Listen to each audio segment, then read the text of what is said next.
اہل سنت کا دباؤ، مذہبی قوت کو دباؤ اتنا تھا کہ انہوں نے اس کو محسوس کیا کہ ہم مذہبی قوت کے سامنے آ جائیں گے، میدان کے اندر ہماری مشکل ہو جائے گا.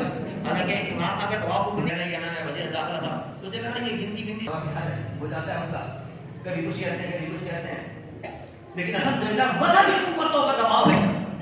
پتہ کیا چلا، اگر آج بھی مذہبی قوتیں ایک پلیٹ فارم پر جمع ہو جائیں تو ایسے ملک کے اندر کثیر تعداد کے اندر پہنچیں گے نظام مصطفیٰ نبی جو ہے.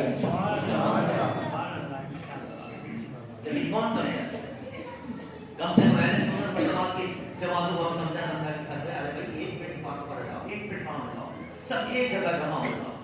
تم کتنے ہزار ووٹ کا، کتنے لاکھ کا، کروڑ ووٹ کا حاصل کرو، کچھ نہیں ملے گا جب تک کہ آپ کا ایک بندہ نہیں، کم سے کم 10-15 بندے نہیں پہنچ جائے اسمبلی میں. اور اسمبلی میں ایسے نہیں پہنچیں گے، مل کر کوشش کریں تب آپ کا بندہ پہنچے. ہوتا کیا ہے کہ کسی کا بڑا جلسہ ہوتا ہے، اس کا دماغ خراب ہو جاتا ہے جلسے کو دیکھ، او صاحب 1 لاکھ کا مجمع جمع بالکل 1 لاکھ کا جمع ہو گیا. بھائی تجھے 1 لاکھ کا مجمع جاؤ، اس کے اندر لوگ کوئی کیا نام ہے فیصل آباد سے آیا ہے، کوئی لاہور سے آیا ہے، کوئی کراچی سے آیا ہے، کوئی حیدرآباد سے آیا ہے، اور حیدرآبادی دقت حلقے ہیں، پتہ نہیں کس حلقے سے آدمی آئے سارے، کسی حلقے سے 5 آدمی، کسی حلقے سے 100 آدمی، کسی حلقے سے 200 آدمی آئے ہیں. تو وہ سارے کیا کہاں 20,000 اور کہاں جیتنے والے 80,000 کو، کتنا بڑا فرق ہے. اور مذہبی قوتوں کو انہوں نے اتحاد کی برکت سے 80-70 کے قریب آدمی اسمبلی کے اندر پہنچا اور اسلام کی جھنڈے کو بات کر دیا.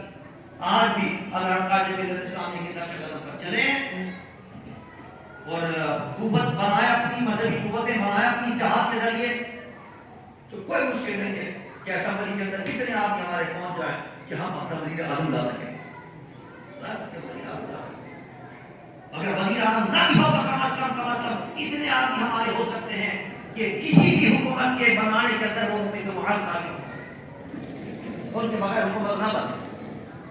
اب کیا کر رہی ہے اب گئے تھے شکایت دے گا درکار دیکھیے آپ نے وعدہ کیا ہمارے شاید ان کا بھی نہیں لگا کوئی ایک ریٹس ہے اس کو لگا دی کوشش کرنے کے لیے کہ آپ کا میئر لگا دیا آپ کو سنائیے.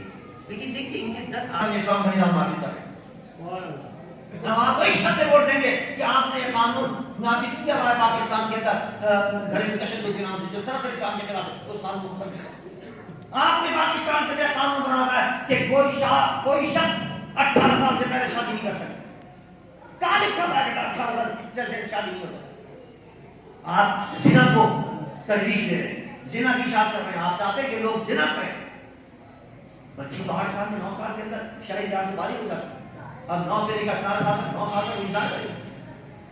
اس کا مطلب کہ آپ خود چاہتے ہیں کہ یورپ کا نظام آ جائے اور کیا ہمیں شادیاں نہ ہوں اور کیا